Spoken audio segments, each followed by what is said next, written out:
Bonjour à tous, j'espère que vous allez bien avec la joie de vivre et le soleil en plus. Ça change quand même notre quotidien. Bonjour Patricia. Bonjour Fabrice, j'espère que vous allez bien. Oui, super. Bienvenue à tous sur la chaîne www.hypnose-enchanté.fr. Nous sommes très heureux de vous retrouver pour cette nouvelle investigation qui va comprendre deux parties, vous le comprendrez tout à l'heure. Du moins, c'est ce que j'espère. Et cette investigation et régression va intéresser bon nombre d'entre vous, beaucoup de personnes, je pense, parce que le sujet est toujours intéressant et qui nous laisse rêveurs, autant qu'il nous laisse suspects, autant il peut nous laisser aussi sur nos pensées, nos rêveries, etc. Vous allez voir tout à l'heure. Patricia, vous ne connaissez pas le sujet, bien sûr. Ah bah non, toujours pas. Très bien. Donc, écoutez, toujours pas. C'est une bonne information à écouter à la place de ce sujet. Mais juste avant, j'aimerais aussi en profiter pour saluer tous ceux qui nous ont fait part des investigations qui seraient intéressantes. On parlait du jeune il n'y a pas très très longtemps et Elvis avait bien fait de nous proposer cette investigation. Je pense aussi à cette dame, Patricia, que nous avons eue en termes de conseils, qui nous invitait à aller faire une investigation. Son prénom m'échappe, mais je la salue, comme je salue tous ceux qui n'osent pas intervenir ou nous envoyer quelques informations, et ceux qui voient et qui découvrent nos travaux et qui effectivement nous suivent, car vous êtes de plus en plus nombreux et nous nous en félicitons. C'est bien de se congratuler de temps en temps. Voilà, en attendant, nous allons pouvoir, selon la méthode Calogero-Griffasi, nous allons soit faire de l'investigation et de la régression, et qui sait peut-être nous aurons le bonheur de converser avec une entité, et puis éventuellement de l'investigation tout simplement, pour aller découvrir et avoir quelques réponses, quelques éclaircissements. Voilà. Patricia, le décor est planté, vous allez prendre un petit peu de recul et puis vous mettre dans cet état de réceptivité. Prendre une grande respiration et au compte de 3, vous pourrez descendre dans cet état de bien-être très profond. Ok. Ok, très bien. Donc, nous allons pouvoir commencer ce voyage. Avant de sombrer dans la nuit du 14 au 15 avril 1912, après une rencontre inopinée avec un iceberg, le Titanic fit escale en France dans le glorieux port de Cherbourg. Parti de Southampton le 10 avril au matin, le paquebot s'immobilisa en fin d'après-midi à quelques encablures de la ville normande, dans la plus grande rade artificielle du monde à l'époque. Via les transbordeurs nomadiques et trafics, 281 passagers embarquèrent, parmi lesquels le milliardaire John Astor et sa fameuse moustache, afin que ainsi que divers vins d'ailleurs ou fromages made in France, pour satisfaire la première classe. Alors, le Titanic reprit la mer peu après 20 heures en direction de Kingston en Irlande, où embarqua normalement le pauvre Jack, dernière escale avant la traversée de l'Atlantique. Et nous allons à Troyes nous plonger lors de l'arrivée du Titanic au port de Cherbourg. Un, 2 et 3. Le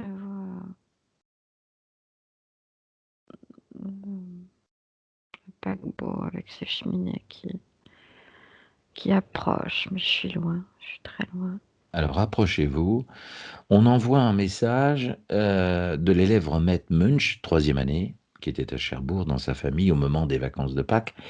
Tour Eiffel, via Cherbourg and Southampton, Titanic, appareil, sera Cherbourg 4 heures, envoyé convois spéciaux.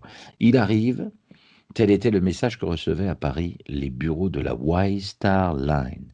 Le mercredi 10 avril au matin, le Titanic, navire immense, démesuré, allait comme son frère, l'Olympique, un an auparavant, affronter les mers et opposer aux ouragans terribles de l'océan la force et les génies humains. Alors, ça y est, vous vous êtes rapprochés, dites-moi l'effervescence autour du Titanic. C'est d'abord un émerveillement. Mhm. Il y a un battement de quelques minutes où il y a un grand silence. On, on est suspendu Mhm. et ça se met à courir partout. Mhm. Les caisses, il y a des caisses plein les quais. Il y a de tout.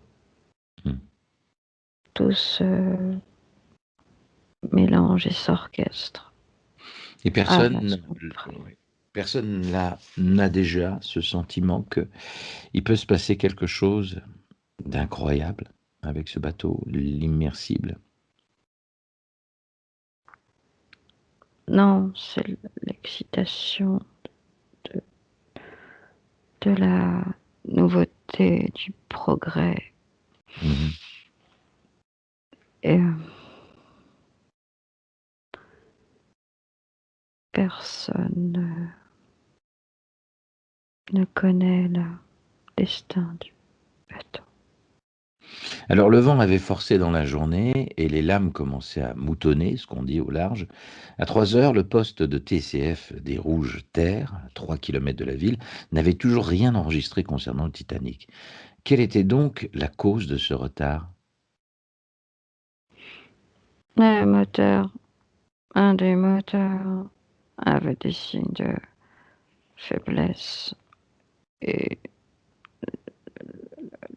la vitesse enseignée au tableau de bord Mhm. n'était pas la bonne. D'accord. Très bien. À 5 heures, on ne parlait toujours pas de vaisseau, mais peut-être un quart d'heure après, alors qu'on venait d'entendre très au large un sourd grondement qui avait fait dresser l'oreille des spectateurs, le capitaine Gaillard recevait l'ordre suivant. Appareiller le vapeur est à 2000 d'ici.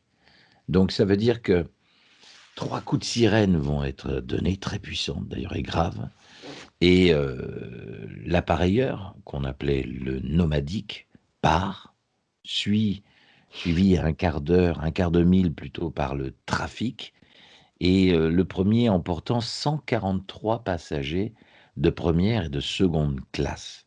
Le dernier ayant à son bord autant de monde pour les troisièmes classes, bien sûr. Au bout de 20 minutes de navigation, les deux transbordeurs laissaient porter en vue de la large de la plage du hommet, ce qu'on appelle noir, d'une foule accourue pour saluer à sa première escale le roi de l'océan. Ça veut dire que, en fait, les passagers qui ont embarqué sur le Titanic ont embarqué de cette manière-là, vous le confirmez? Vous les voyez arriver?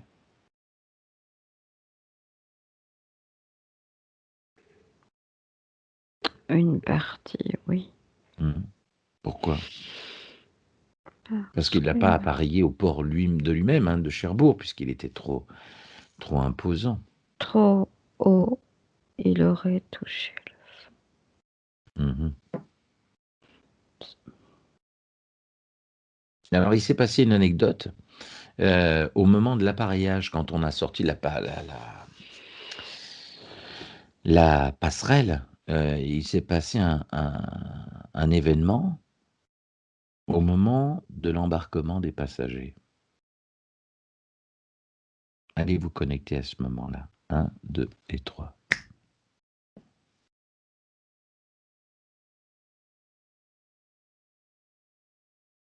Un des matelots est tombé à l'eau au moment de la tâche. L'arrimage a échoué la première fois.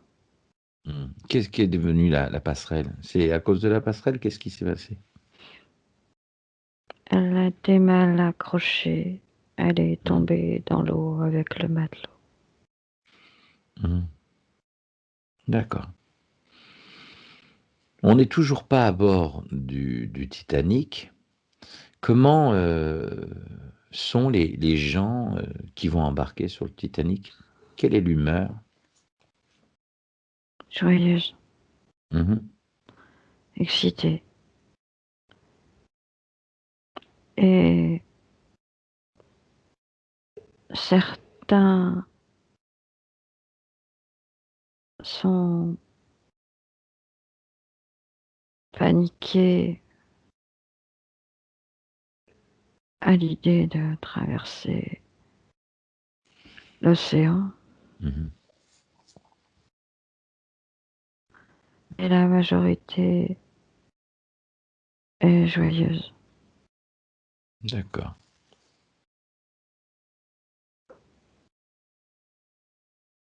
Même si les conditions météo ne sont pas adaptées à ce transfert de passagers. D'accord. Donc ça doit bien secouer quand même là. Oui, c'est limite inabordable. Mhm. Ça représente du monde à embarquer. Et parmi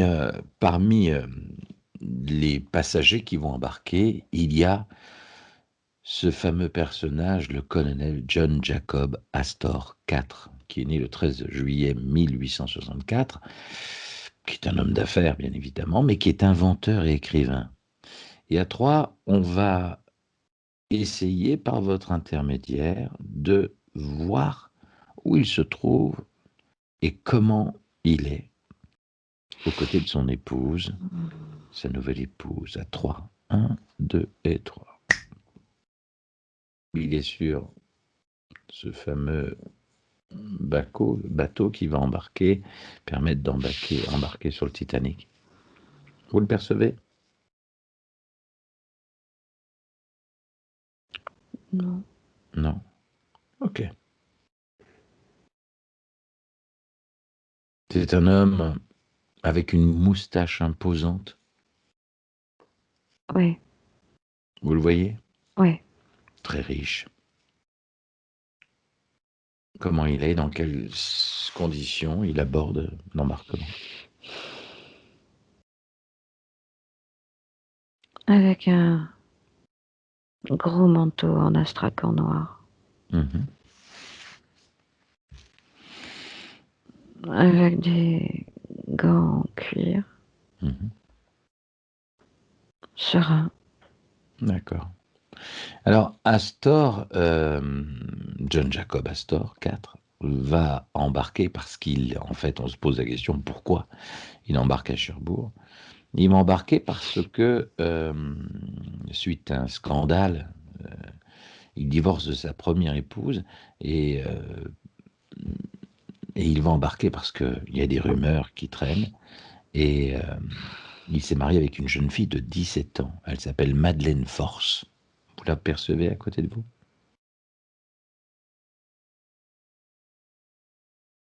À côté Oui. de lui? Oui, elle est toute petite, toute frêle. Mhm. Ils se sont mis à voyager en Europe et en Égypte en 1911, et ça fait plus d'un an qu'ils voyagent lorsque Madeleine se retrouve enceinte, toute jeune. Tous deux décident de rentrer aux États-Unis et embarquent sur le paquebot Titanic, donc le 10 avril 1912. Euh, Ils embarquent, ça y est, tout le monde a embarqué, les bateaux sont repartis et le Titanic, dans quelques instants, va prendre le large, tout simplement pour essayer de rejoindre dans un deuxième temps, euh, il prend la mer après 20 heures en direction de Kingston en Irlande. Alors on parle souvent, comme dans le film Titanic, de ce pauvre Jack qui a gagné son billet. James Cameron avait réalisé cette fiction. Est-ce qu'il a vraiment existé, ce pauvre Jack, sous un autre nom peut-être? Cet Irlandais qui est retourné au pays. Non, il y a bien un passager qui pourrait correspondre à cette fiction, mais il ne s'appelle pas Jack. D'accord. Il n'a pas gagné son billet, mais acheté son billet pour conquérir l'Amérique. Pour conquérir l'Amérique. Et son prénom apparaît? Alan. Alan. Très bien. Ok, on ira le voir, Alan. Et il était peintre, il dessinait, non? Rien à voir avec notre Jack. Non, Très bien. Ok, bon, c'était Oui. quelqu'un qui gagnait sa vie dans la rue, mais pas, pas peintre. Mhm. D'accord. On est sur le paquebot, le Titanic, et l'embarquement a eu lieu, et le bateau, suite à tous ces commentaires de ce élève maître troisième année, prend la mer en direction de sa destinée. Le bateau va à fière allure. Mais est-ce qu'on peut aller se connecter au capitaine du Titanic? Oui. Allez, à trois, on se connecte à lui et je m'exprime et je parle avec lui. Bloquez votre corps mental maintenant et émotionnel. Un, deux et trois. Capitaine? Capitaine. Oui. Quel est votre prénom? On vous appelle comment, capitaine? Capitaine? Capitaine, oui. D'accord. Et votre prénom?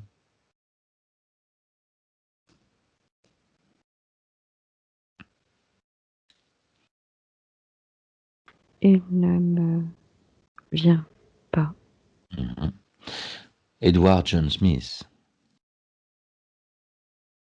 Vous aviez une jolie barbe, capitaine. Comment vous êtes sur le Titanic? Comment se déroule la traversée?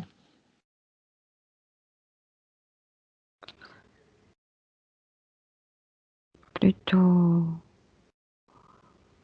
bien. J'ai quelques inquiétudes concernant un des moteurs. Mhm. Pourquoi Je il a montré des faiblesses? pense que ça vient de la qualité du combustible Mhm. et je ne m'en inquiète pas plus que ça. D'accord. Les communications radio fonctionnent bien? Oui, Mhm. D'accord. Comment vous êtes dans votre tête? maintenant Maintenant? ou à cette époque-là, Mhm. À cette époque, oui. Dans la navigation, vous venez de quitter le port de Cherbourg, ou Cherbourg plus précisément. C'est un sentiment de fierté que vous avez?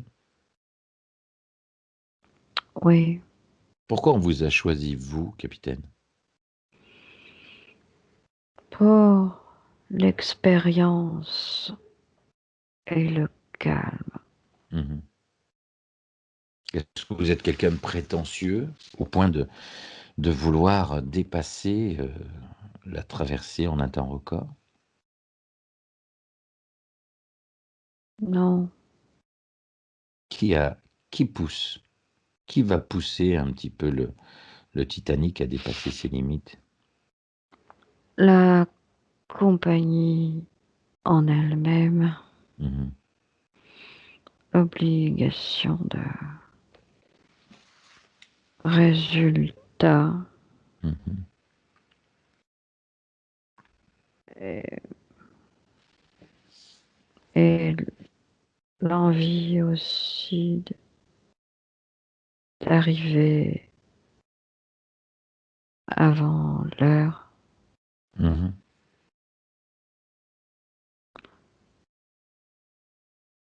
C'est l'objectif, c'est pour montrer, c'est un voyage commercial, Défi, donc. Mhm. défi à relever. Un défi à relever.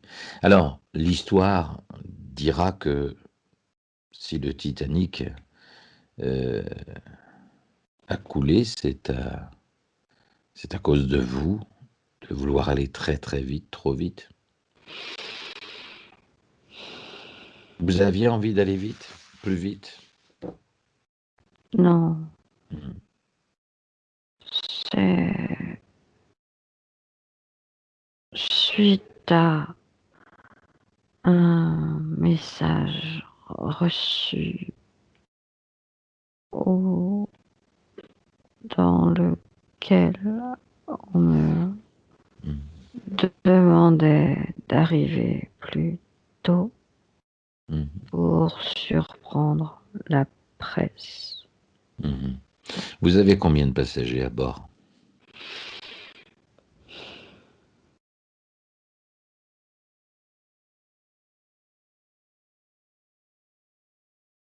2183. Mhm. D'accord. Vous savez que vous avez à bord un très riche héritier, très riche personnage. Bien sûr, Mhm. c'est à sa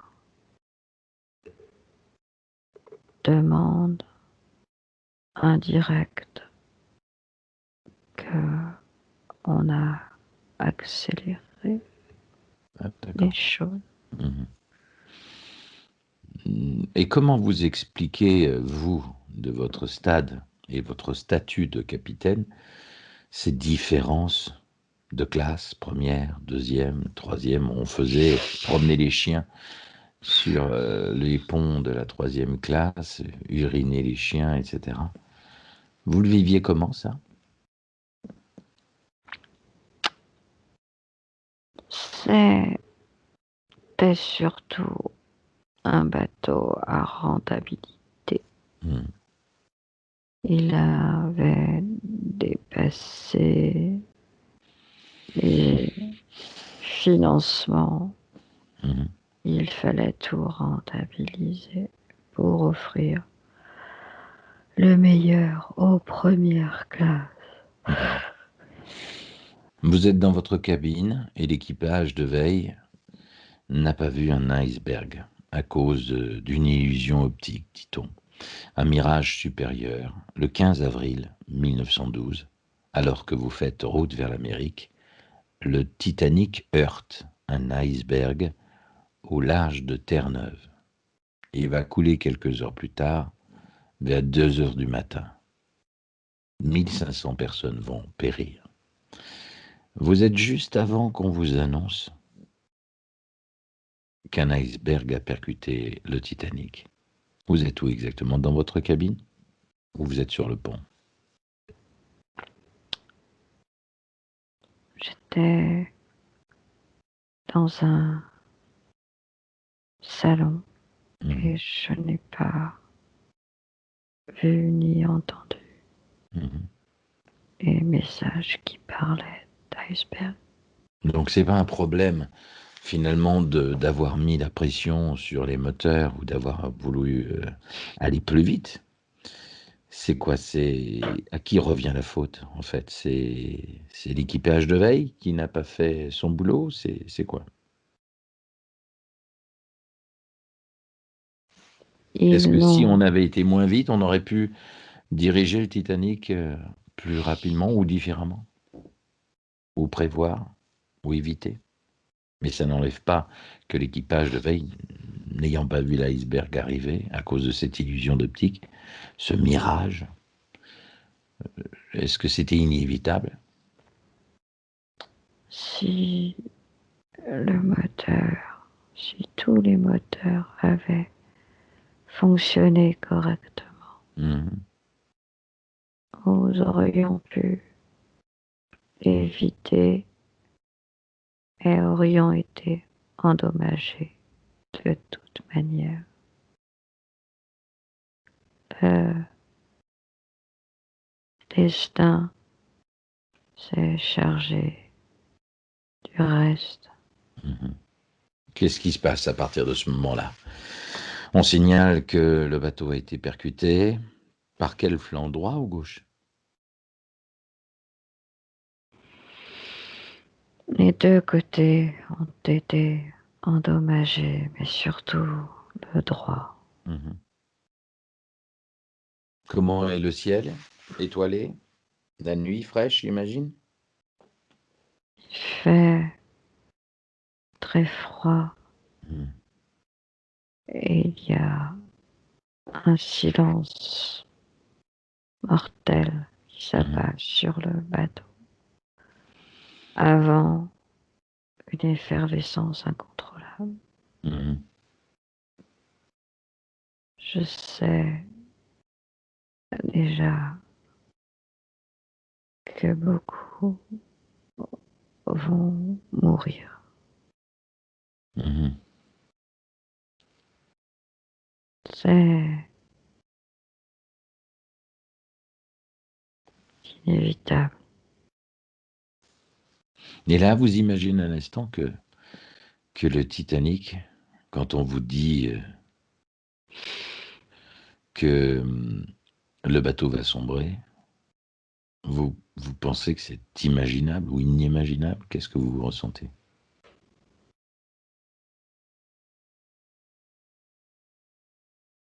J'ai toujours pensé que l'insubmersibilité n'existait pas. Mhm. Et ces éléments sont plus forts que la matière. Mhm. Dans sa conception, le Titanic va se remplir de compartiment en compartiment.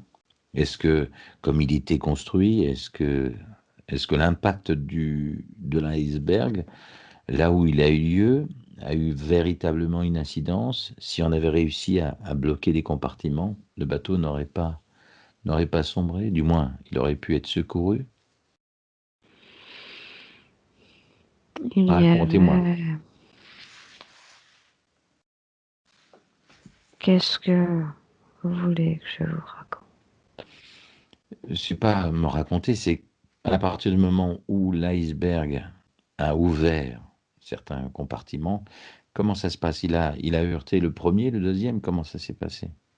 Comment l'eau a permis de, de, de, de rendre ce paquebot aussi fragile? C'est le La- fait que l'eau rentre? le poids de l'eau et Mhm, la violence et montée des eaux, la rapidité de la montée mhm, n'a pas permis au bateau de garder sa stabilité. Ils l'ont trop chargé en matériel mobilier Et qui a fragilisé la conception en elle-même du bateau. comment pouvez-vous justifier aujourd'hui le fait qu'il n'y ait si peu de bateaux, de barques de sauvetage pour autant de personnes? À la conception, comment on a pu réaliser ça?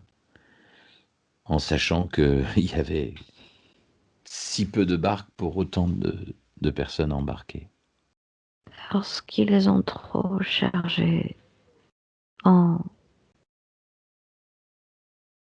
en mobilier, en grandiosité. Ils ont privilégié le côté des richesses par rapport à la sécurité. Les ingénieurs pensaient réellement qu'il était insubmersible et les canaux n'étaient là que pour la décoration et rassurer les passagers. Si ils avaient pu en mettre moins, ils en auraient mis. moins. Mmh. Mais il y avait combien de canots de sauvetage sur le Titanic, à peu près, placés à bord?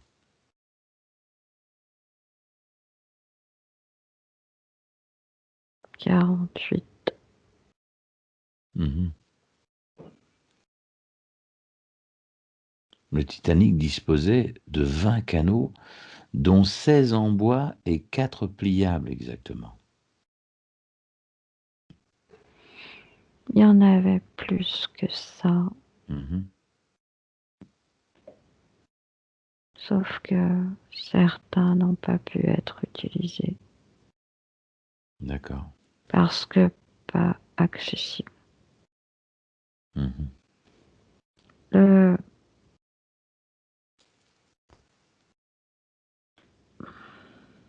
nombre de passagers n'était pas bon non plus parce que des marins Mmh. avaient vendu des places cachées dans les coursives, Mmh. dans les placards.